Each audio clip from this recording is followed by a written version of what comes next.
ሰላም ሰላም የተወደዳችሁ የቻናላችን ቤተሰቦች እንዴት ናችሁ? ዩናይትዳውያን በርከት ያሉ መረጃዎችን ይዤላችሁ ተገኘሁ። እንደተለመዱ አድማጮች ዛሬ ምሽት 4 ሰዓት ከሩብ ላይ ለእኛ ምንም እርባና ቢስ የሆነ ጨዋታ፣ ለቼልሲ ግን ፋይዳው እጅግ ላቅ ያለ ትልቅ ጨዋታ በስታንፎርድ ብሪጅ እናካሄዳለን። ስለዚህ ዛሬው ጨዋታ የምናወራችሁ ብዙ ነገር የለንም፣ ግን ከዚህ ጨዋታ ውጭ የወጡ እጅግ የሚያስገርሙ አንዳንድ መረጃዎች አሉ። እነሱን እናደርሳችኋለን አድማጮቻችን። ለምሳሌ በዛሬው ጨዋታ ላይ ሩበን አሞሪም ቋሚ አሰላለፋቸውን እንደሚጠቀሙ መናገራቸውን ይህንም እጅግ ያሳስበኝ አስተያየታቸው ነው። አንድ ተጫዋቻችን ደግሞ ከጉዳት ተመልሶልናል። ይሄ በጣም የሚያስደስት ዜና ነው። ለተከላካይ መስመሩ በምንፈልገው ሰዓት የተመለሰ ተጫዋች ብዬ ወስጀዋለሁ። ይህን ዜና ትሰማላችሁ። ብሩኖ ፈርናንዴስ በእንግሊዝ ፕሪሚየር ሊግ የዓመቱ ምርጥ ተጫዋቾች ዝርዝር ውስጥ አለመካተቱ እጅግ ብዙ አነጋግሯል። 8 ተጫዋቾች ይፋ ሲሆኑ የብሩኖ ፈርናንዴስ ስም የለም። ሾንዳይች በበኩላቸው ሩበን አሞሪምን በሆነ እኔ ብዙ የተሻለ ጨዋታዎችን አሸንፍ ነበር፣ አሰልጣኙ ከዚህ በኋላ እያሸነፉ ነጥብ መሰብሰብ ይገባቸዋል፣ ይህን የማያደርጉ ከሆነ ግን ወዮላቸው አይነት አስተያየት ሰጥተዋል። ክለቡ ሊያሰናበታቸው እንደሚችል፣ ከሩበን አሞሪም የተሻለ በዩናይትድ ቤት መስራት እንደሚችሉ ነው ሾንዳይሽ የተናገሩት ማለት ነው። አማድ ዲያሎ በዩሮፓ ሊጉ ፋይናል ላይ የሆነ ነገር ያደርግልናል ሲል አንድ የዩናይትድ ተጫዋች ተናግሯል። ማነው ትሰሙታላችሁ። አሌሃንድሮ ጋርናቾ በበኩሉ ወደ ብሔራዊ ቡድኑ ተመልሷል። ይሄ ደስ የሚል ዜና ነው የምነግራችሁ የዜና ያካለው። ከዛ ውጭ ክቡራን አድማጮች ማንቸስተር ዩናይትዶች በቀጣይ ክረምት አሁን በሚከፈተው የዝውውር መስኮት የሚከተሉት ፖሊሲ ምን እንደሆነ በግልጽ ተቀምጧል። ጋሪ ኔቨል ክለቡ በዝውውር እንቅስቃሴዎች ወቅት እነማንን ከክለቡ ማሰናበት እንዳለበት 10 ተጫዋቾችን ብሎ ጠቅሷል። እሱን ነግራቸዋለን። ከዛ ውጭ የተለያዩ ተጫዋቾች ወኪሎች ተጫዋቾቻቸውን ደንበኞቻቸውን ዩናይትድ እንዲያስፈርም እያቀረቡላቸው ይገኛሉ። የአንድ 3-4 ተጫዋቾች ወኪሎች ናቸው እነኚህን ደንበኞች አስፈርሙ ሲሉ ለዩናይትድ ያቀረቡት ማናቸው ተጫዋቾቹ ነግራችኋሉ አድማጮች። ከዛ ውጭ ሩበን አሞሪም ተከላካይ እንደሚያስፈርሙ በሰጡት አስተያየት ጥቆማ አመላክተዋል። ከዛ ውጭ ጋሪ ኔቭል አንድ ከጣሊያን እጅግ ምርጥ የሆነ የቀኝ ተበላላሽ ተጫዋች አስፈርሙ ሲል ለዩናይትድ ሰዎች ጥቆማ ሰጥቷል። ብቻ አድማጮች አብራችሁኝ ስትቆዩ እነኚህን በርከት ያሉ መረጃዎችንም በዝርዝር ዛሬ አጠራጠር ላደርግላችሁ ሞክራለሁ። መረጃዎችን ታገኛላችሁ። እንደ ሁል ጊዜው በጣም ፍቅር የሆናችሁ ቤተሰቦቼ ድጋፋችሁን ሁሌም ቢሆን ከጎኔ እንደሆናችሁ የምትሰጡኝ የቻናል ቤተሰቦች የትላንቱን ቪዲዮ 1000 አድርሳችኋል። አመሰግናለሁ። የዛሬውንም በዛው ቀጥሎ እስከ መጨረሻው ተከታተሉኝ። መልካም ቆይታ። ዛሬ ምሽት 4 ሰዓት በ15 ደቂቃ ላይ በተወዳጁ የእንግሊዝ ፕሪሚየር ሊግ ዩናይትድ ከሜዳው ውጪ በስታንፎርድ ብሪጅ ቼልሲን የሚገጥም ይሆናል። ጨዋታው ለቼልሲ በጣም ብዙ ትርጉም አለው። ለእኛ ግን ጨዋታው ምንም ጥቅም የሌለው ነው የሚሆነው። የኤሮፓ ሊጉን ፋይናል እያሰበን የምናደርገው ጨዋታ መሆኑን ተከትሎ ቼልሲ ጨዋታውን የሚያሸንፍ ከሆነ ወደ አውሮፓ ሻምፒዮንስ ሊግ የሚገባበት መሆኑን ተከትሎ ይበልጥ ትኩረቱ የጨዋታውም እንደዚሁ አስፈላጊነት ለሰማያዎቹ ይሆናል። ለማንኛውም አድማጮች የዩናይትድ ስኳድ ይፋ ሆኗል። ወደ ለንደን የተጓዙ በተጫዋቾች ዝርዝር ሲወጣ አዲስ ሰሞኑን ያልነበረ ተጫዋች እንዲሁ መካተቱ የዛሬው ዜናችን አንድ አካል ነው። እንደ ጥሩም ዜና መውሰድ ትችላላችሁ። ግብ ጠባቂ ከሄዱት መካከል ኦናና፣ ባይንደር እና ሂተን ይገኛሉ። ተከላካዮች ማዝራዊ፣ ማጉዌር፣ ሊንደሎፍ እንደዚሁም ፍሬድሪክሰን እና ሉክሾው፣ ዶርጉና አማስ ሲካተቱ አሁን ከጉዳት የተመለሰ አንድ ተጫዋችም ተካቶ ወደ ጨዋታውን ለማድረግ ወደ ለንደን ተጉዟል። ይህም ተጫዋች ሄቨን ነው። ሄቨን ከጉዳቱ መመለሱ ለዩናይትድ በጣም ጠቃሚ ይሆናል። በተለይ ዮሮ ተጎድቷል እያልን በምናወራበት እና ተጫዋቹ የግል ልምምዱን በካሪንግተን ብቻውን ትላንት ሲሰራ መቆየቱን ተከትሎ ፋይናሉ ላይ ይደርሳል የሚለውም እጅግ አጠራጣሪ መሆኑን ተከትሎ የሄቨን መመለስ ጊዜውና ወቅቱን የጠበቀ ተብሎም ተወስዷል። አድማጮች ምናልባት በዛሬው ጨዋታ ላይ ሄቨንን በቋሚ አሰላለፍ ተጠቅመው ተጫዋቹ ወደ ጨዋታ ሪትም እንዲገባ በማድረግ በእረቡ የፍጻሜ ጨዋታ ዕለት የዮሮን ቦታ ሸፍኖ እንዲጫወት ለማድረግ ጥሩ ጊዜ ተጫዋቹ የደረሰላቸው ይመስላል። በአማካይ ስፍራ ላይ ካሳሜሮ፣ ኦጋርቴ፣ ኤሪክሰን፣ ኮልየርም ከጉዳቱ አገግመው ተመልሷል። ኮቢ ሜኖ፣ ሜሰን ማውንት፣ ብሩኖ ፈርናንዴስ ከቡድኑ ጋር እንዲሁ ተጉዘዋል። በአጥቂ ስፍራ ላይ አማድ ጋርናቾና ሆይላንድ ከዩናይትድ ቡድን ጋር ከተጓዙ የስኳድ አባላት ውስጥ የተካተቱ ተጫዋቾች መሆናቸው ነው የተገለጸው። ክቡራን አድማጮች ይሄ ጨዋታ ምሽት 4 ሰዓት ከሩብ ላይ የሚደረግ መሆኑን ተከትሎ መከታተላችን ስለማይቀር ከጉዳት ነፃ እንዲሆኑልን ነው። በተለይ ዛሬ ጨዋታ ላይ ቲማችንን የምናየው እንጂ እንዲያሸንፉ በጉጉት የምንጠብቀው አይደለም። ቢያሸንፉ ደስ ይለናል፣ ጥሩ ነው። ቼልሲ የተሻለ ተገማች ነው። ጨዋታው ላይ ቼልሲ የተሻለ ነጥብ ይዞ ሊወጣ ይችላል። ዩናይትድ ግን ከተጫዋቾች ጉዳት ነፃ ሆኖ ብቻ እንዲወጣ ነው ከጨዋታው ምንጸልየው። የሩበን አሞሪምን የሰሞኑን አስተያየት ሰምቼ ነበር አድማጮች። እኔ ቤስት የሆኑ ተጫዋቾቻቸውን ቢያሳርፏቸው ደስተኛ ነበርኩ፣ ግን በሰጡት ጋዜጣዊ መግለጫ ላይ እንደውም በዛሬው ጨዋታ ተጫዋቾቻችንን ቋሚ ተሰላፊዎቻችንን በኤሮፓ ሊግ የሚሰለፉትን ማሰለፍ ነው ለፋይናሉ ቤስት ዝግጅት ብዬ የማስበው ሲሉ አሰልጣኙ በተቃራኒውን የተናገሩት። እንግዲህ አሰልጣኙ ያሉት ነገር ነው አድማጮች። እኔ ቁልፍ የሆኑ ተጫዋቾችን ብሩኖ ፈርናንዴዝ እንደዚሁም እና አማድን የመሳሰሉ እጅግ አስፈላጊ የሆኑ ተጫዋቾች አሉ ለፋይናሉ።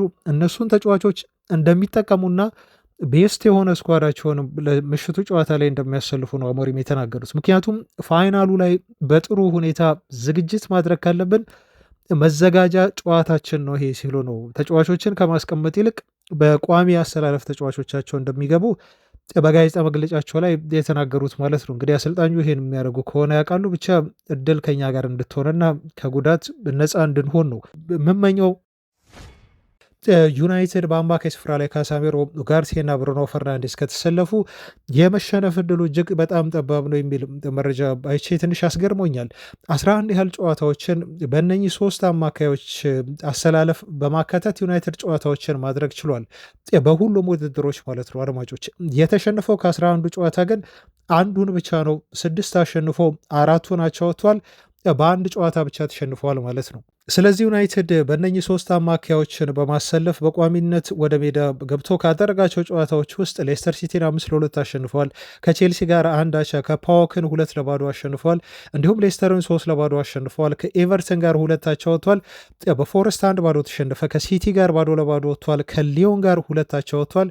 ሊዮንን 5-4 አሸንፏል። እንዲሁም አትሌቲክን 3-0 እና መልሶ ደግሞ አትሌቲክን 4-1 ያሸነፈበት ውጤት በእነኚህ 3 የአማካይ ስፍራ ጥምርቶች ዩናይትድ የተሻለ ውጤት ይዞ እንደሚወጣ ያመላከተ ሆኗል። ሩበን አሞሪም ይህንን የአማካይ ስፍራ ጥምረት ይጠቀሙታል ፋይናሉ ላይ የሚለውን አብረን የምናየው ነው የሚሆነው።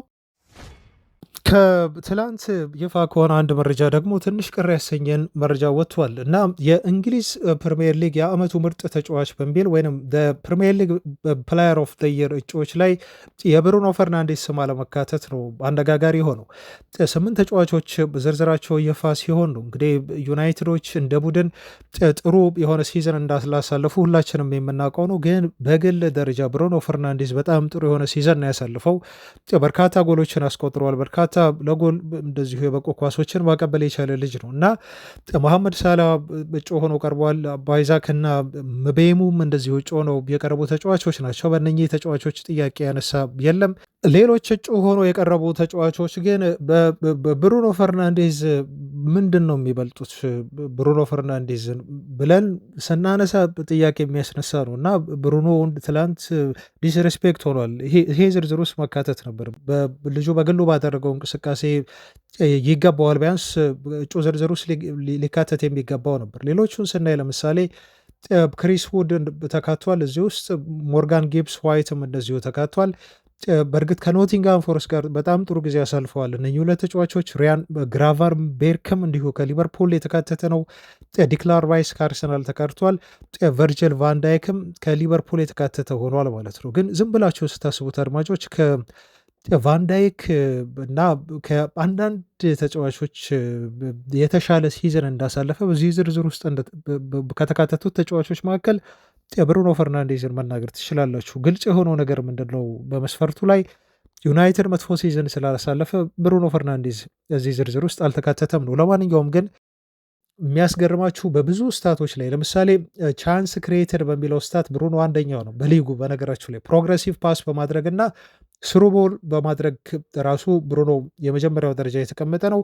2ኛ ደረጃን የያዘው በሹት ክሬቲንግ አክሽን እንዲሁም ሹት ክሬቲንግ ፓስ በማድረግ 2ኛ ነው። 3ኛ ደግሞ በሬቲንግ ነው። ለምሳሌ በፉት ሞብ፣ በክሮስ፣ በሹት ክሪዌሽን እና እንዲሁም ዴድ ቦል በመስጠት ተጫዋቹ ቦል ሪከቨር በማድረግ በሊጉ ካሉ ተጫዋቾች ሶስተኛ ደረጃ ላይ የተቀመጠ ነው።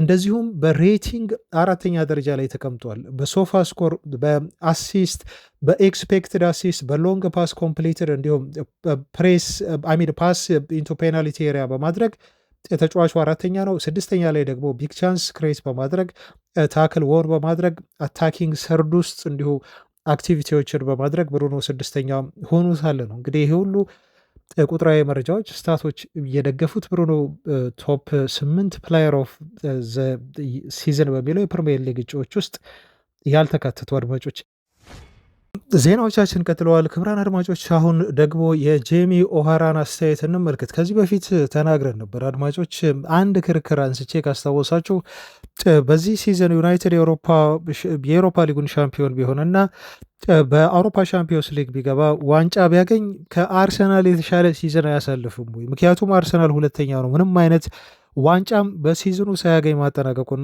አረጋግጧል እና ይህንን ሀሳብ ደግፎ ነው ጄሚ ኦሃራ አስተያየቱን እየሰጠው እንደዚህ ሲል ይናገራል። ለማብራሪያው ማንቸስተር ዩናይትድ የአውሮፓ ሊግን ካሸነፈና ከአርሰናል የተሻለ የውድድር ዘመን እንደዚሁ አሳልፈዋል ብዬ አምናለሁ ብሎ ነው የሚናገረው። እሱ አርሰናል ሊጉን የት እንዳጠናቀቀ ማንም ሰው ሊያስታውሰው አይችልም ነው የሚለው። እሱ አርሰናል ሁለተኛ ጨረሰ ብሎ ዞር ብሎ የሚያስታውሰው ሰው የለም።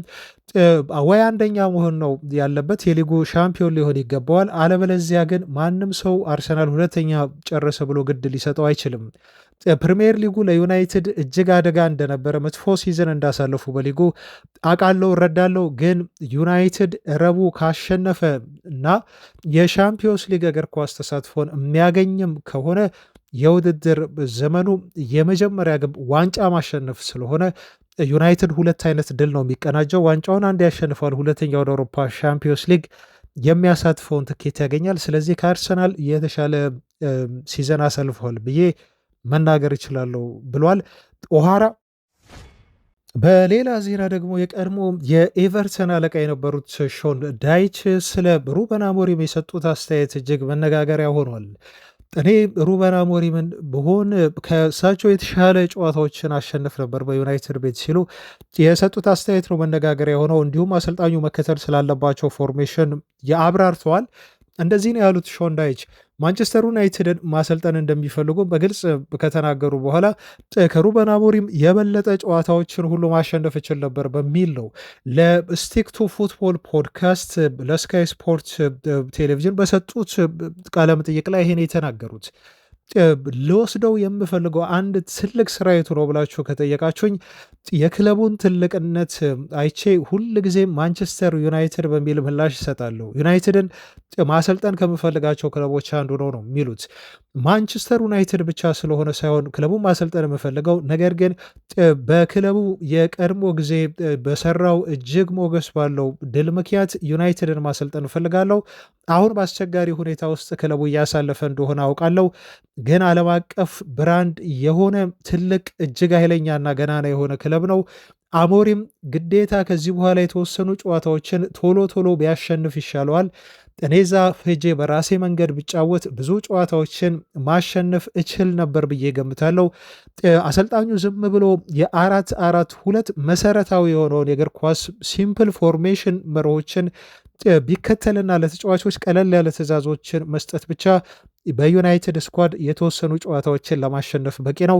አንዳንድ ጊዜ ጥሩ ተጫዋቾች አሏቸው፣ አሰልጣኙ መጥፎ የሆነ ስብስብ አላቸው ቢባልም ዩናይትድ ያሉት ተጫዋቾች በራሳቸው ለ4-4-2 ፎርሜሽን እና የተወሰኑ ጨዋታዎችን ለማሸነፍ ግን በቂ ናቸው ሲሉ ሾን ዳይች ከተናገሩ በኋላ እሱ መርሆችን መከተል ከቻለ እና አሰልጣኙ በራሱ ፍልስፍና በሚቀጥለው ሲዝን እንደዚሁ ፍልስፍናውን ጠብቆ የሚሄድ ከሆነ የሚቀጥለው የውድድር ዘመን ላይ ሁላችንም ውጤት ያመጣል ብለን እናስባለን። ጥሩ ተጫዋቾች እንደሚያስፈልገውም እንዲሁ አስባለሁ። ነገር ግን አሁን በክለቡ ትንሽ እንደቆየ እረዳለሁ። ጊዜ ይሰጠው የሚባልበት ነገር ላይ አይደለም የሚገኘው።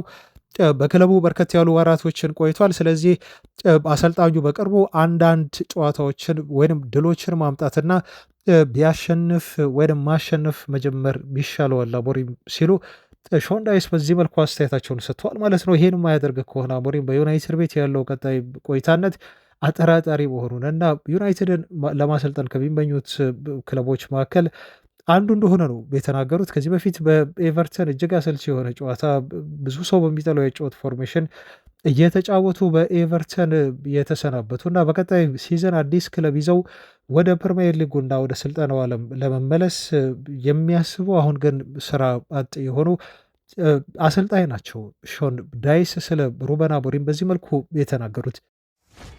ዜናዎቻችን እንደቀጠሉ ናቸው። ውድ የተወደዳችሁ የቻናላችን ቤተሰቦች በጣም ምርጥ የሆናችሁ ፋሚሊዎቻችን ናቸው። ትላንት ዜናውን 1,000 ላይክ አድርሳችሁታል። 900 ላይክ ነበር የጠየኳችሁ ክቡራን አድማጮች፣ ከዛ በላይ ነው የሰጣችሁኝ። ይህም ለእኔ ያላችሁን ፍቅርና ለእኔ ያላችሁን ደጋፊ ያየሁበት ነው እና ሁላችሁንም እጅግ ከልብ ነው የማመሰግነው ከጎኔ ለሆናችሁ የቻናል ቤተሰቦች በሙሉ። አድማጮች ቀጣዩን ዜና ሳደርሳችሁ የአሌሃንድሮ ጋርናቾን መረጃ ነው ማደርሳችሁና ጋርናቾ ወደ አርጀንቲና ብሔራዊ ቡድን በድጋሚ ጥሪ ቀርቦለት ተመልሷል የሚለው ዜና ትላንት ነው የተሰማው። ጋርናቾ ይህን ዜና ከሰማ በኋላ እንደሚደሰት ምንም ጥያቄ የለውም። ባለፈው ጥሪ ሳይቀርብለት ቀርቶ ተጫዋቹ እንደተከፋ እርግጥ ነው እና በድጋሚ ወደ ብሔራዊ ቡድኑ ተመልሷል። እንደውም ወደ ስፔን ብሔራዊ ቡድን ራሱ መልሶ ለመጫወት እያሰበ ነው የሚሉ ሪፖርቶች ሲወጡ ነበር። አሁን ወደሚፈልገው አርጀንቲና ብሔራዊ ቡድን ተመልሶ የመጫወት እድል ተጫዋቹ ቀርቦለታል። ሊዮኔል ሜሲም ወደ አርጀንቲና ብሔራዊ ቡድን እንዲመለስ ጥሪ ቀርቦለታል። ጋርናቾ ወደዚህ ወደ አርጀንቲና ብሔራዊ ቡድን መመለሱ እኔ ከፋይናሉ በፊት ያለ ትልቅ ቦስት አድርጌ ልወስደው እችላለሁ። ጋርናቾ እስከ ችግሩም ቢሆን ማንቸስተር ዩናይትድን የሚጠቅም ተጫዋች እንደሆነ ምንም ጥያቄ የለውም። አድማጮች አንዳንድ ጊዜ ተጫዋቹ በሚስታቸው በጣም ግልጽ የሆኑ የጎል ማግባት እድሎች በጣም ያበሳጨናል። ተጫዋቹ መስጠት ያለባቸውን ኳሶች እያበከንም እንደዚሁ ትንሽ እንድናደድበት ቢያደርገንም በዚህ ሰዓት ዩናይትድ ያለው ብቸኛ አስጊ የሆነ ተጫዋች ለተቃራኒ ቡድን ማለት ነው ተጫዋቹ አንድ ለአንድ ሲገናኝ ያለውን ፍጥነት ተጠቅሞ ማለፍ የሚችልና አደጋ መፍጠር የሚችል ልጅ ነው። ትንሽ አጨራረሱ በላይ ብቻ ትኩረት ቢያደርግና ተጫዋቹ ትንሽ ገውን ቀነስ ቢያደርገው ለማለት ነው። ለማንኛውም ማንቸስተር ዩናይትዶችም ቢሆኑ ይህን ተጫዋች በክረምት የዝውውር መስኮት መሸጥ የለባቸውም ከሚሉት ሰዎች መካከል አንዱ ሆኛለሁ። አሁን 20 ዓመቱ ነው እንደምታውቁት። ገና በ20 ዓመቱ ደግሞ እየሰራ ያለው ነገር ከ20 በላይ ጎልና በአሲስት ክሬት ማድረግ ማለት ትልቅ ነገር ነው። ከዚህ በፊት በስፋት አውርተንበታል የጋርናቾን ጉዳይ። ልጁ ትንሽ መከርከም ነው የሚያስፈልገው። በደንብ ሩበን አሞሪም እምነት ጥለው በፎርሜሽናቸው ላይ ተጫዋቹ ባይሆንም ለአጫዋች ሲስተማቸው ተጫዋቹ ምቹ ባይሆንም ግን በክለቡ ግዴታ ተጫዋቹን አቆይተው ለሲስተማቸው እንዲመቻ አድርገው ጋርናቾን መቅረጽ መስራት ቢችሉ ተጫዋቹ ለዩናይትድ ወደፊት እጅግ በጣም ጠቃሚ ይሆናል ብዬ አስባለሁ። ይህን የምልበት አንዱ ምክንያት ክለቡ ሊሸጠው ይችላል። ኦፍኮርስ ይሸጠዋልም፣ ለገበያ ቀርበዋል ተብሎ ነው ክረምት ላይ እየተገለጸ ያለው።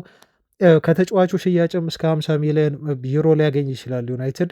ይሄ ገንዘብ ሊጠቅመው እንደሚችልም እረዳለሁ። ግን ጋርናቾ ሌላ ክለብ ሄዶ ቼልሲ ሚሄድ ናፖሊ ሚሄድ ወየትም ሌላ ቦታ ይጫወት ተጫዋቹ ከዩናይትድ በተሻለ እጅግ እጥፍ ብቃቱን ሊያሳይና ሱፐርስታር ሊሆን የሚችልበት እድል ከዩናይትድ ውጭ በተለይ ሰፊ መሆኑን ሳስብ በኋላ እንዳይቆጨን በሚል ስጋት ነው ማለት ነው ይህን ምለው። ለማንኛውም አድማጮች ጋርናቾ ወደ ብሔራዊ ቡድን መመለሱ በዩሮፓ ሊጉ በራስ መተማመን እንዲሰጠው ያደርጋል። ለእኛም ጥሩ ቢንቀሳቀሳል ብለን ስለምናስብ በዚህ ዜና ደስተኛ እኔም ሆኛለሁ።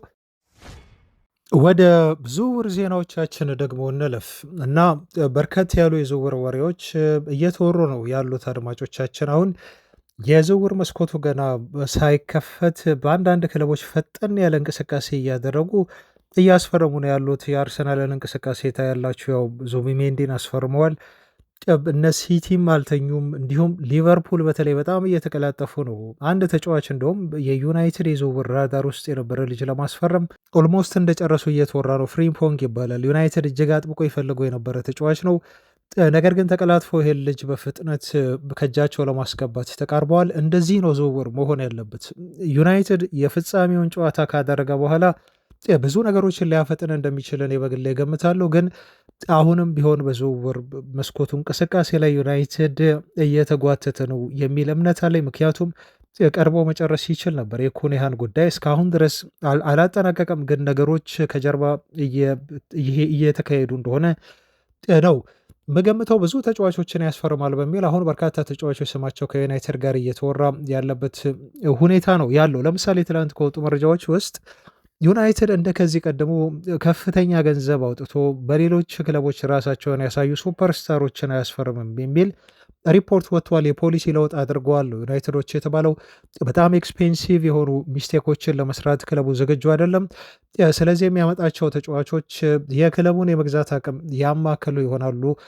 በውስጣቸውም ትልቅ የሆነ ፖቴንሻል ያላቸውና በእድሜያቸውም እጅግ ለጋ የሆኑ ተጫዋቾችን ማምጣት ላይ ብቻ ክለቡ ያተኩራል። ይህንንም እንደ ፖሊሲ ይዞታል። ወዲያው እንደፈረሙ እንደመጡ ክለቡ ላይ ተጽዕኖ ይፈጥራሉ፣ ውጤታማ ይሆናሉ ብለው የሚያስባቸውን ተጫዋቾች ወይንም ልዩነት ፈጣሪ የሚላቸውን ተጫዋቾች ለማስፈረም አይደለም ወደ ገበያ የሚወጣው።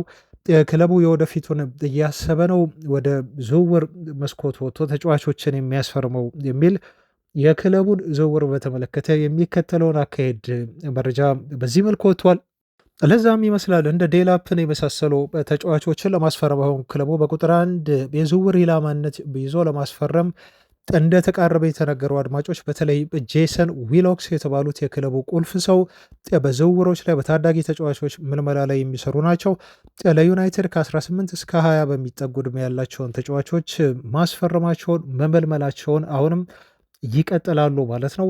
እድሜያቸው ከዚህ በላይ ያሉ እስከ 25 እድሜያቸው የሚደርስ 25 26 ያሉ ተጫዋቾችን ደግሞ በማስፈረም ለዋናው ቡድን እንዲጠቅሙ በጊዜ ሂደት ይደረጋል።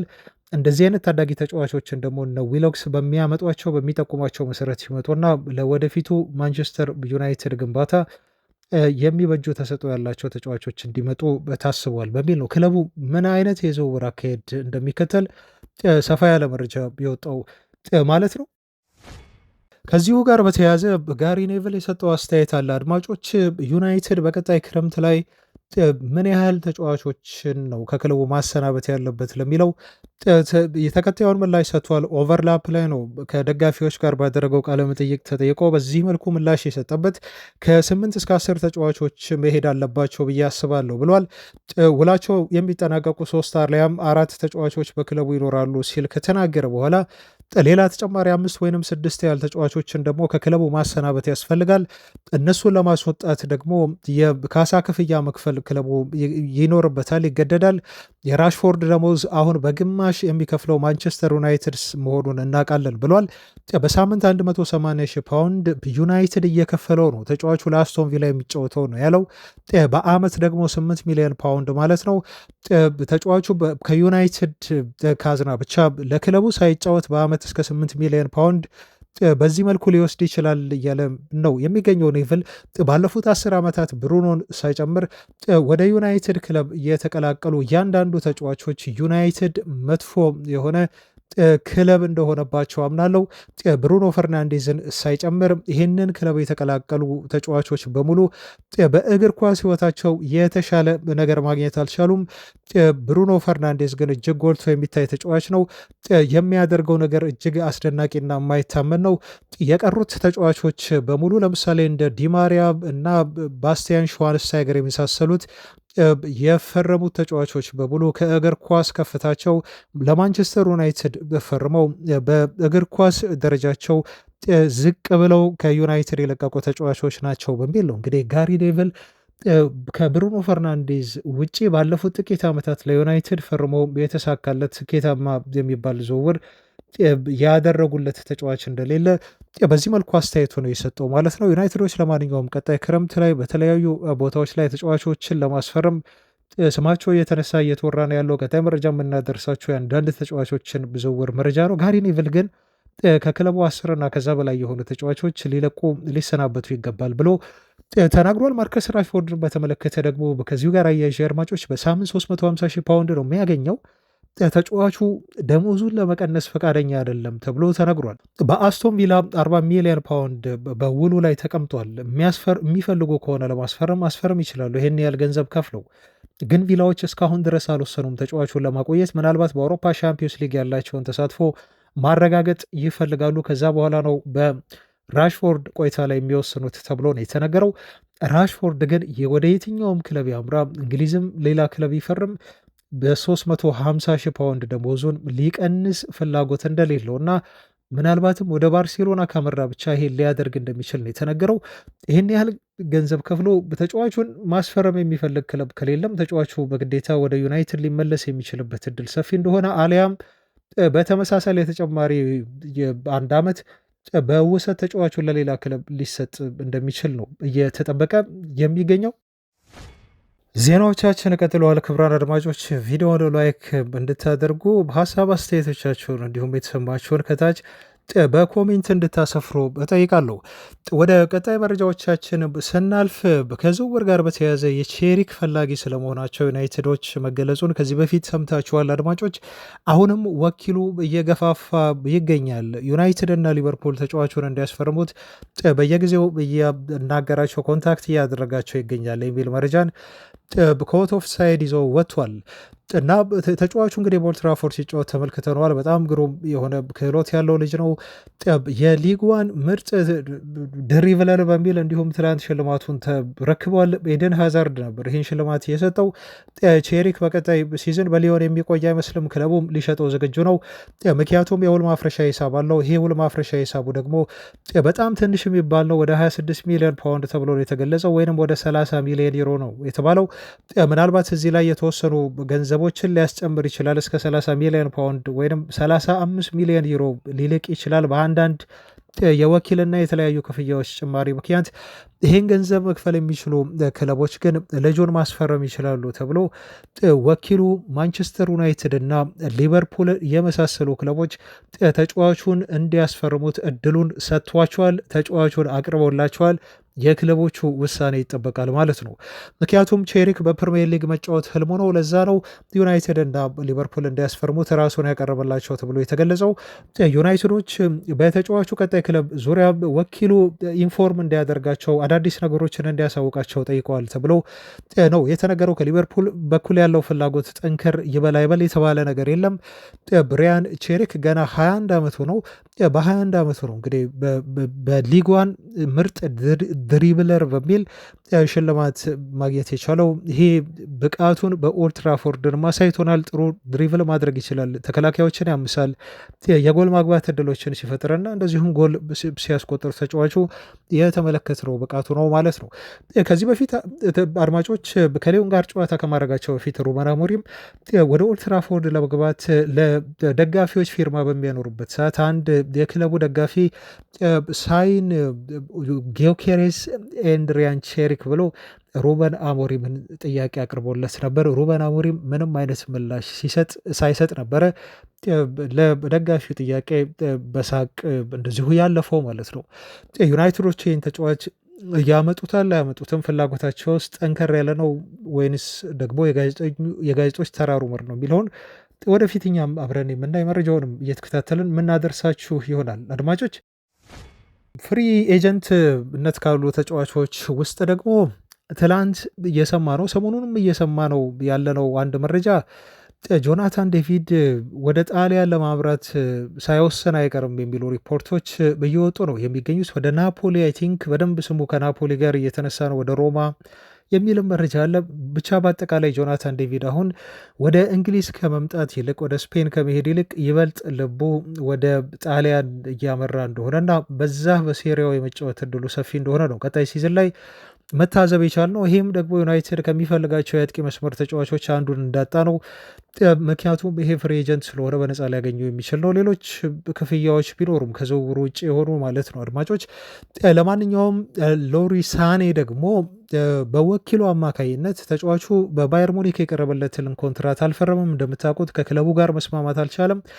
ስለዚህ ሙኒክን እንደሚለቅ ይጠበቃል። የቀድሞ የማንቸስተር ሲቲ የክንፍ መስመር ተጫዋች አሁን ደግሞ በወኪሉ አማካይነት ማንቸስተር ዩናይትድ፣ ቼልሲ፣ ቶተንሃም፣ ኒውካስል እና አርሰናል ተጫዋቹን እንዲያስፈርሙት አቅርቦላቸዋል ተብሎ ተገልጿል ማለት ነው። ስለዚህ ሳኔ ወደ ፕሪሚየር ሊግ መመለስ ይፈልጋል ማለት ነው። ለዛ ነው ወኪሉ ተጫዋቹን እንዲያስፈርሙት ማንቸስተር ዩናይትድን ለመሳሰሉ ክለቦች ደንበኛዬን ውሰዱልኝ ወይም ማስፈርሙልኝ በሚል እያቀረበ ክለብ እያፈላለገለት ይገኛል ተብሎ የተገለጸው። ከሱ ውጭ ደግሞ የኪንግስሌ ኮማንም ወኪል በተመሳሳይ ለዩናይትድ ሰዎች ተጫዋቹን እንዲያስፈርሙት አቅርቦላቸዋል ተብሎ ተገልጿል። በባየር ሙኒክ ይህም ተጫዋች የሚቆይ አይመስልም። ተጫዋቹ ክለቡን ሊለቅ እንደሚችል እየተገለጸ ነው የሚገኘው። ኮማንም እንግዲህ ለዩናይትድ እየቀረቡ ካሉ ተጫዋቾች መካከል አንዱ ሆኗል ማለት ነው። ለዛ ነው እንግዲህ ዩናይትድ በክለቡ እንዲያስፈርም የሚቀርቡለት ተጫዋቾችን ተቀብሎ ሲያስፈርም ከዚህ በፊት እንዲሁም አላየንም። ጥሩ ጥሩ ተጫዋቾች ቼሪክን ጨምሮ እንዲያስፈርም ክለቡ ይቀርብለታል። ግን ክለቡ አሁን እየሄደበት ባለው የዝውውር ፖሊሲ መሰረት ለምሳሌ እነ ኮማን እና ሎሪሳኔን የመሳሰሉ ከፍተኛ ደሞዝ የሚጠይቁ እና በሌሎች ክለቦች ከእድሜያቸውም አንጻር እንዲሁ ከብዙ ነገር አንጻር ከእድሜ ኤክስፔሪንሱ ቢኖራቸውም ግን ከእድሜና ይሄ ጨዋታ ዋንጫ ለማግኘት ካለ ጉጉት አንጻር ሲታይ የዩናይትድን ፖሊሲ የሚመጥኑ አይደሉም። በተለይ ኮማንና ሊዮሪሳኔ ማለት ነው። ትንሽ ያው ቼርኪ ይሻላል፣ እድሜውም ገና ነው። በዩናይትድ የዝውውር ፖሊሲ ውስጥ የሚገኝ ተጫዋች ነው እና ዩናይትድ ግን ተጫዋቾች እየቀረቡለት እንዲያስፈርም ነው ይገኛል ማለት ነው። ይወስናል አይወስንም የሚለውን አብረን የምናይ ይሆናል። ዜናዎቻችን ቀጠሉ። አድማጮች የመጨረሻ ለዛሬ ያስኩላችሁን መረጃ እንዲሁ ላድረሳችሁ። ተከላካይ እናስፈርማለን የሚል ቀጥተኛ ንግግር ባያደርጉም ግን ሩበን አሞሪም በሰጡት ጋዜጣዊ መግለጫ ላይ በተለይ በጉዳት ላይ ስላሉ ተጫዋቾቻቸው እንደ ዮሮና ማቲያስ ዴሊትን የመሳሰሉ ተጫዋቾችን በተመለከተ ሲናገሩ ቀጣይ ክረምት ላይ የሚያሳስበኝ አሁን እኔ የዩሮፓ ሊግ ወይ ፋይናሉ ጨዋታ ላይ ብቻ አይደለም ብለዋል አሞሪም። ከፋይናሉ ውጭ እያሰብኩ ነው ያሉት በቀጣይ ሲዝን ስለምገነባው ቡድን እንዴት አድርጌ የተከላካይ ክፍሉን አዋቅራለሁ ስለሚለው ነው እያሳሰበኝ ያለው እንጂ ፋይናሉን በምወጣው መልኩ ወጣዋለሁ፣ ለፋይናሉ ችግር አይኖርም ሲሉ አስተያየት ከሰጡ በኋላ አሞሪም ብዛት የሚያሳስበኝ በቀጣይ ሲዝን ቡድኔን እንዴት እንደገነባ ብቻ ነው በሚል ነው። የተከላካይ ክፍሉ ላይ በተለይ አሰልጣኙ አሁን በተከላካይ ተጫዋቾች ላይ እየደረሰ ባለው ተደጋጋሚ ጉዳት ምክንያት ትንሽ ይሄ ነገር አሳሳቢ እየሆነባቸው እንደመጣ የጠቆሙት ማለት ነው። አድማጮች አሁን እንደምታውቁት ዮሮ ጉዳት ሲደርስበት በዚህ ሲዝን ለሁለተኛ ጊዜ ነው። ከሜዳ ሲገለልም ያው ትንሽ ቆየት ይላል ተጫዋቹ። በእርግጥ አሁን ሄቨን ተመልሶልናል፣ ይሄን እንደ መልካም ዜና ወስደነዋል። ማቲያስ ዴሊትም ግን ተመልሷል። አሁን ለፋይናሉ አይድረስ የተባለ ነገር የለም። ነገር ግን ይህም ተጫዋች በዚህ ሲዝን ብቻ ጉዳት ሲደርስበት አይ ቲንክ ለሁለተኛ ጊዜ ነው። የማርቲኔዝን ጉዳይ ታውቃላቸው፣ ከዚህ በፊት አውርተንበታል አድማጮች። ማርቲኔዝ አንዴ ሲደርስበት የሚደርስበት ጉዳት ደግሞ እጅግ ከበድ ያለ ነው። ይሄ በኤሲኤሉ ላይ ነው ጉዳት የሚደርስበት። አምና ተጫዋቹ በኤሲኤል ጉዳት ምክንያት ለ6 ወር ከሜዳ እንደራቀ ታውቃላችሁ። ዘንድሮ ደግሞ ተመልሶ በሲዝኑ ጅማሮ ላይ በጣም ምርጥ እንቅስቃሴ እያደረገ በነበረበት ሰዓት ነው ጉዳት የደረሰበትና ይህም ተጫዋች እስከ ሲዝኑ መጨረሻ ድረስ ቡድኑን የማያገለግለው ማለት ነው። ስለዚህ ይሄ ነገር የሚደጋገም ከሆነ ዩናይትድ ስቴብል የሆነ የተከላካይ መስመር ከጉዳት ነፃ የሆነ የተከላካይ መስመር የለውም ከሃሪ ማጉዌር ውጭ ማለት ነው። እሱ ነው ከጉዳት ነፃ ሆኖ በየሳምንቱ መጫወት የሚያስችል ብቃት ያለው በዚህ ሰዓት ማለት ነው። ስለዚህ እንደ አሰልጣኙ ንግግር ከሆነ ከፊት መስመር ላይ ባልተናነሰ መልኩ ዩናይትድ የተከላካይ መስመር ላይ ቀጣይ ክረምት ላይ ተጫዋቾችን ማስፈረም ይኖርበታል፣ እዛ ቦታ ላይ መጠናከር አለበት በሚል ነው ማለት ነው። እንግዲህ ተጫዋች ሊያስፈርሙ እንደሚችሉ ተከላካይ ቦታ ላይ ሩበን አሞሪም ፍንጭ የሰጡበትን አስተያየት የሰጡት ከተከላካይ ተጫዋቾች ዝውውር ጋር በተያያዘ አሁን ስሙ የተነሳ ተጫዋች የ21 ዓመቱ ብራዚላዊ ተጫዋች ነው። ይህ 21 ዓመት ተጫዋች የቀኝ ተመላላሽ ተከላካይ መስመር ተጫዋች ነው። ከዚህ በፊት ስሙ ተነስቷል። የፍላሚንጎ የተከላካይ መስመር ተጫዋች ነው። በራይት ባክ ቦታ ላይ መጫወት ይችላል። ዌስሊ ፎፋና ተብሎ ነው የሚጠራው። ማንቸስተር ሲቲ እና ሊቨርፑል እጅግ አጥብቀው ተጫዋቹን ይፈልጉታል። ሲቲዎች በተለይ ተጫዋቹን በማስፈረም በቀጣዮቹ ዓመታት ሊያሳድጉትና የረዥም ጊዜ የቀኝ ተመላላሽ መስመር ቦታውን እንዲሸፍንላቸው ከሚፈልጉ ተከላካዮች አንዱ ነው ተብሏል። ዩናይትድም ያው ስለ ፍሪምፖንግ ቀደም አውርተናል አይደል አድማጮች። ፍሪምፖንግ ለዩናይትድ መፈረም የነበረበት የተከላካይ መስመር ተጫዋች ነው። በቦታው ዩናይትድም እጅግ ማጠናከር ካለበት ቦታዎች መካከል አንዱ የቀኝ ተመላላሽ ተከላካይ ቦታ ነው ብለን አውርተናል አድማጮች። እና በቦታ እጅግ በጣም ምርጥ ከሚባሉ ተከላካዮች መካከል አንዱ የሆነው ፍሪምፖንግን አሁን በሊቨርፑል መነጠቃቸው ኦልሞስት ተረጋግጧል። which is very bad news አድማጮች። ይሄ በጣም የሚቆጨኝና የሚያናድደኝ ዜና ነው። ምክንያቱም የዩናይትድ ባለስልጣናት የተጫዋቹን ዝውውር ቀደም ብለው መጨረስ ይችሉ ነበር። በጣም ምርጥ የሆነ የቀኝ ተመላላሽ መስመር ተከላካይ ነው። ይሄ ተጫዋች አምልጧቸዋል። እኔ የድሮ የዩናይትድ አመራሮች ስህተት አሁንም በአዲሱ የዩናይትድ አመራር እየተደገመ ነው የሚል እምነት ነው ያለኝ። ይህን ተከላካይ ማጣት የለባቸውም ነበር። ስለዚህ አሁን በቦታው ላይ ምናልባት በዓለማችን ላይ ካሉ በጣም ምርጥ የቀኝ ተመላላሽ ተከላካዮች መካከል አንዱ የሆነው ዴምፍሪንስ ነው። ዴምፍሪንስን ደግሞ ከኢንተር ሚላን በዚህ ሁኔታ ማምጣት አሁን አስቸጋሪ ይሆናል። በጣም ምርጥ ጊዜ እያሳለፈ ይገኛል ከኢንተር ሚላን ጋር። ኢንተር ሚላኖች የአውሮፓ ሻምፒዮንስ ሊግን ዋንጫ የሚያነሱ ከሆነ ደግሞ የተጫዋች ዋጋ እጅግ የሚልቅና የሚጨምር ይሆናል። ነገር ግን ጋሪ ኔቭል እንደዚህ ብለው ተናግሯል። ይህንን ጨዋታ እየተመለከትኩኝ አለ ጋሪ ኔቭል የባርሴሎናና ኢንተር ሚላንን የአውሮፓ ሻምፒዮንስ ሊግ ጨዋታ ማለቱ ነው። ጨዋታውን እየተመለከትኩ ስለ አንድ ነገር ብቻ ነው ሳስብ የነበረው። አሰብኩኝ በባክ ፋይፍ ኤሪክ ቴናግ መጫወት ይፈልጋሉ በዩናይትድ ቤት። በዚህ ቡድን ውስጥ በቀኝ ቦታ ላይ ምናልባት በዊንግ ባክ ቦታ ላይ በቀኝ ክፍል ደምፍሪስ ለዩናይትድ ማሊያን ለብሶ ቢጫወት ዩናይትድን ምን ያህል ሊያሻሽለው እንደሚችል ሳስብ ነበረ ብሏል። ይህን ተጫዋች እጅግ በጣም ነው የምወደው። በፕሪሚየር ሊጉ መጥቶ በጫወት በጣም ደስተኛ ሆናለሁ። የማይታመን ችሎታዎች ያሉት ተጫዋች ነው። እጅግ በጣም ጥሩ ተጫዋች ነው ሲል ነው ለዩናይትድ ይህን ተጫዋች የክለቡ አመራሮች እንዲያስፈርሙት ጋሪ ኔቭል ጥቆማ የሰጠው ለማለት ነው። ለማንኛውም ክቡራን አድማጮቻችን ለዛሬ የነበሩኝ ዜናዎች ይህን ይመስላሉ። የዛሬውን ጨዋታ ግምት ከታች ማስፈር ትችላላችሁ። ሀሳብ አስተያየቶቻችሁን ከታች በኮሜንት እንድታሰፍሩ እንድታስቀምጡ እየጋበዝኩ በነገ ዜናዎቻችን ደግሞ በድጋሚ ያገኛችኋለሁ። እስከዛው በሰላም ዋሉ። ባባይ